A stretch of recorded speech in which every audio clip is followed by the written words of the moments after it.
Melben Candole, andito po siya yung kapatid, at gusto niyang ireklamo kasi idol yung live-in partner ng kanyang kapatid kasi nga, ito daw ay ikinukulong at pinapadlak pa sa bahay dyan sa may Pangasinan. Okay, magandang hapon po. Sir, ano po sir? Nagigigil lang kasi ako. Pasensya na po. Sige, okay lang po sir. Sumingin lang kasi ako ng tulong para pumunta ko dito para sa inyo. Para So, sa kapatid ko. Ang kapatid niyo po, si Ma'am Marivic. Opo. Okay, at siya po ay Pinadlak ko daw siya ng pinapadlak ng kanyang living partner. Kasado pa rin sila eh. Kasal sila ni itong si Joel Merculio. Opo. At nag-text po sa inyo yung inyong utol na tumawag po sa akin. Tumawag at pinagmamalupitan siya. Opo. Itong kanyang mister. Sige, Nis, kausapin mo si Marivic. Ayan, Ma'am Marivic, magandang hapon po sa inyo. Opo. Ma'am, live po tayo sa Action TV at Radyo 5, Ninya Taduran, kasama po ako ni Idol Rafi Tulfo. Ma'am, totoo ba yung sinasabi po ng inyong kapatid na kayo daw pala ay pinapadlak, kinukulong, at saka yun nga po sinasaktan? Opo, nakapadlak 3 araw na po. Ay, hindi po kayo Hindi naman talaga po, nagsasakitan lang po talaga kami nung isang gabi. Dahil po sa nanay niya, kasi nga po, matagal na kasi kaming hindi nagkaintindihan. Ito namang nanay niya nangunguntinti sa anak niya. Alam naman niyang naglalasing lagi. Hindi naman niya kinakausap ng maayos. Ako wala diyang pinapagalitan. Okay, sandali naman po Joel Merculio, magandang hapon sa iyo. Asawa ni Ma'am Marivic. Sir Joel, magandang hapon. Bakit po? Sir, si Mrs. nyo nagreklamo na bukod sa sinasaktan nyo, kinukulong nyo na po. Aba, hindi pwede yan, sir. Makakasuhan ho kayo niyan. Ay, sir, hindi naman po totoo, sir. Ha? Hindi naman po totoo, sir. Aba, pag nakasuhan ko kayo niyan ng arbitrary detention, illegal detention, kung ano-ano pa, yung kasong yan, non-bailable offense pa man din yan, sir. Kahit na asawa nyo. Yes, sir. Alam ko po yun, sir, pero hindi naman po kami ganito dito, sir. Okay, sandali naman po. Ito, magsasalita na. Ma'am Marivic, Po. nasaan ka kayo? Sige, kausapin mo yan si Mister. Yan, mag-usap kayo. Diyan naman po siya sa labas Nasaan ka ngayon? Sige, usap kayong dalawa, sir. Ma'am. Andito kami sa bahay, sir. Bahay namin, sir. Marivic, nasaan ka ngayon? Miss Marivic? Dito po siya, Dito, sir, baka kasi pagbantala naman niya po kami dito, sir, gusto nga namin na aalis na lang po. Kaso, hindi naman niya kami pinapaalis, hindi naman na kami nagkakaintindihan. Kasi po, tumawag siya sa kanyang kapatid dito sa Maynila. Nagsumbong. At yung kapatid niya, dito sa amin ngayon, nanginginig pa ho sa galit at naiyak. Ngayon, sa ayot sa gusto mo, papayagan mo yan, si misis mo na makalabas ng bahay. Dahil kung hindi, yung Chief of Police, Women's and Children's Desk, DSWD, buong puwersa pupunta dyan, kukunin si misis at mapapahiya ka.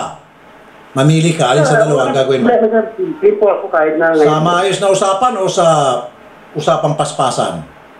Hindi, sir, kahit ano po. Iyatin ko kasano, sir. Ihatid mo. Po. Ikaw raw, ipapayagan na niya makaalis. Pero, wag ko kayong basta-bastang umalis. Papasundo na lang po namin kayo sa PNP.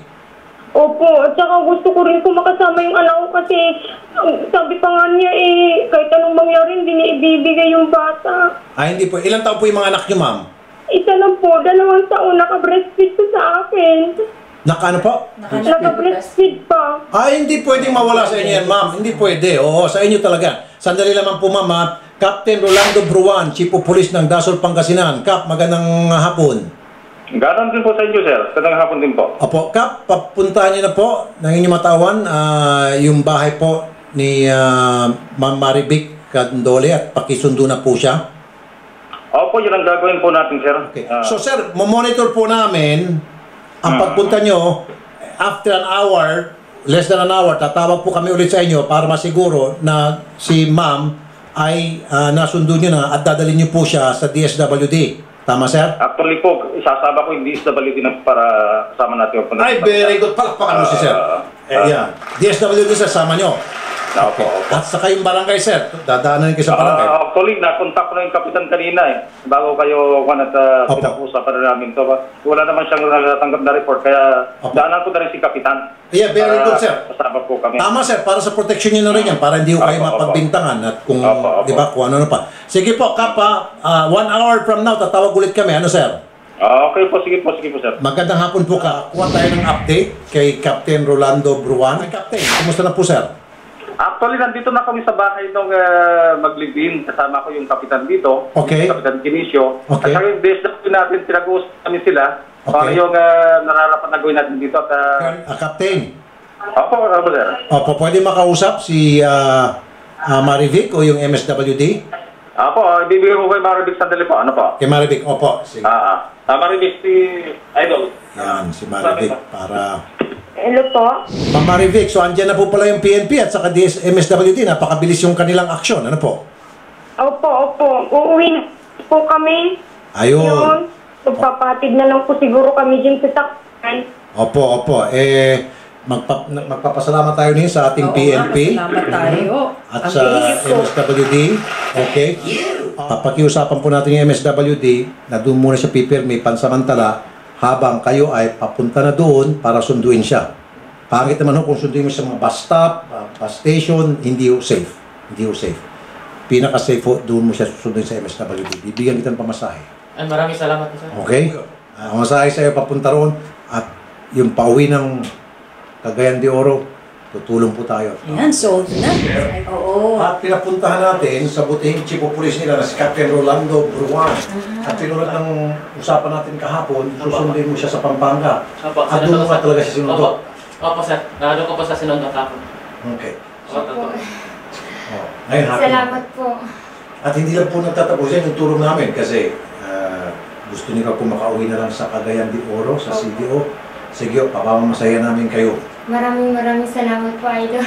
No problem mo. Si Idol lang sumagot. Personal na. Ipunan namin kayo ng pamasahe sa aeroplano. In fact, kami na magbubuk sa inyo sa aeroplano. Bukas o yung flight nyo. Ay, salamat po. At hihatid pa namin kayo sa airport. Siyempre kasi meron pa kayong talang anak. Okay? Salapi, maraming salamat po. Makakauwi na rin din po kami sa amin. Salamat po sa libreng